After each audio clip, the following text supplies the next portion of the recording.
Mr. Chair, members of this committee, I know you're on a short timeline here. I did go through the bill at the print hearing. Essentially, what we're trying to do here is just clean up some language that was in the Students Come First bill last year that dealt with the notification of liability insurance to employees at the school district. So if you'd like me to go through this line by line again, Mr. Chairman, or paragraph by paragraph, I can do that, or I can simply stand for questions. Committee, what's the will of the committee? Representative Thane. Mr. Chairman, I read the bill, and I think this is an important cleanup, and it saves some work on the school districts. And so I'd move that we send it to the floor with a due pass. Thank you, Representative Thane. Is there discussion on the motion? Questions for Karen?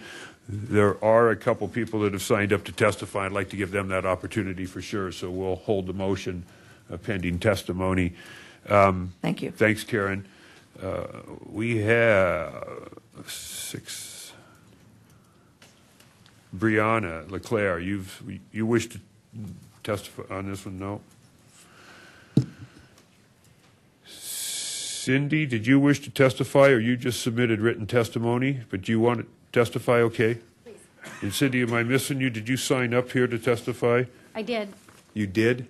She's on this sheet back. Oh, a sheet back there. That's why I missed it. I had some. That's okay. If you would just, for our record, Cindy, your name and organization, please.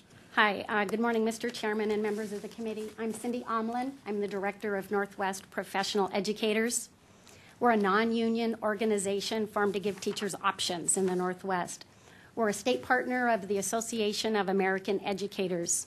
In addition to providing scholarships, grants, and other professional development opportunities, we also provide our members with liability insurance and legal services to assist them with employment rights issues. I used to be a member of the teachers union and a leader in the teachers union, thinking it was a good way for me to get involved and help kids and help my profession. But the more I got involved, I discovered a culture of heavy-handed tactics and politics unrelated to education that concerned me. I became more and more alarmed for the welfare of my students and for my profession.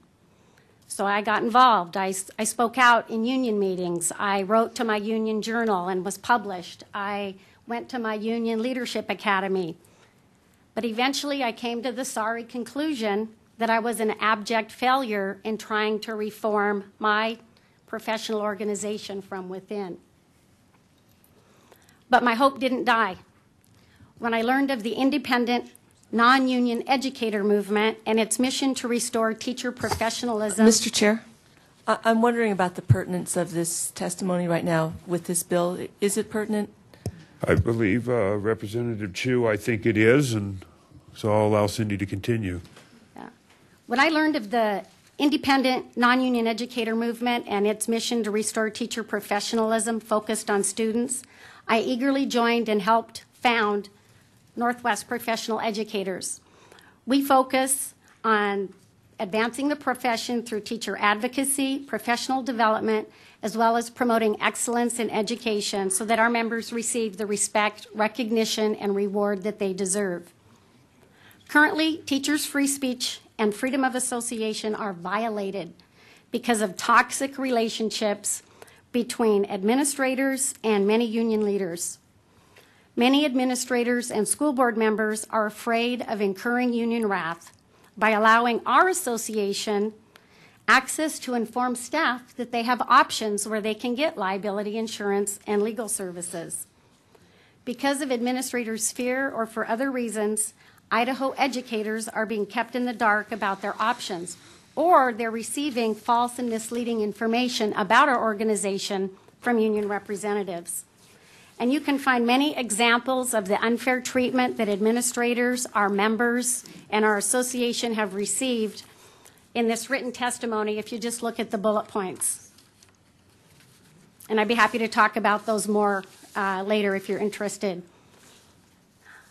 Idaho deserves a diversity of teacher associations. That diversity will only improve our schools. As one union leader told me on the QT, he said he'd deny it, so I won't use his name. He said, Cindy, your association is forcing the IEA to become more focused on professionalism. I think we're on the right track. House Bill 671 is pro-teacher legislation that will ensure an equitable, safe process of informing teachers about associations providing liability insurance and legal services that best align with their beliefs and with their budget. This bill will ensure that personal relationships, political bias, or the fear of punitive repercussions will not interfere with the district's obligation to respect the freedom of educators to be informed and make decisions on their own. Because this bill requires the state to facilitate the communication, administrators will have the cover they need so they don't risk a threat of stalled negotiations, a union vote of no confidence, an unfair labor practice complaint, or other intimidation tactics. Please vote for this bill to change the status quo. We currently have a bullying union monopoly that mocks Idaho's right-to-work status. You can vote to advance teacher professionalism, informed teacher choice, and respect for both union and non-union teacher associations. Thank you very much for your consideration and time. Thank you. Questions from the committee? Representative Pence? Yes, Cindy. Where specifically in this bill do you see what you just advocated? What specifically helps this? What helps is that the state is going to be putting a registry together that associations can apply to be put on this registry, and then they will develop a list that the school districts then are required to submit to their employees. The employees would take a look at that list. They can do the research about the associations of their choice and then make the decision as an informed consumer. Currently, right now, you have situations where, because of union threats, administrators are not allowing our members to distribute information in teacher mailboxes.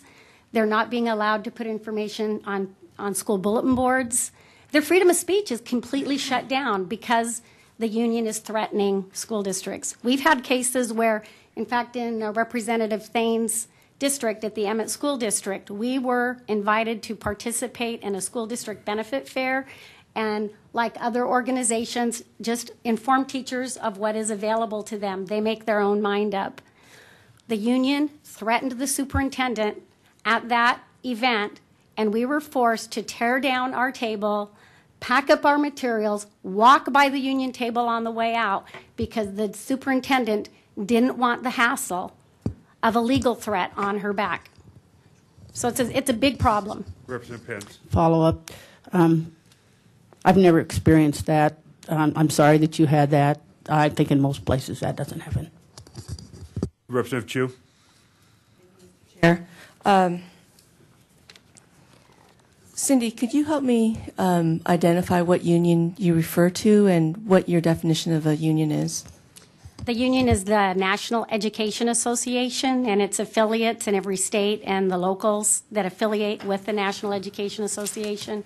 A union is an organization formed to provide collective bargaining and negotiate contracts. Northwest Professional Educators is not a union. We do not negotiate or do collective bargaining. We support teachers' rights to do that, but we do not do that. So we provide professional assistance, liability insurance, and legal services that teachers are looking for at a rate that a lot of teachers appreciate, which it's under $200 versus IEA dues, which are over $600 a year.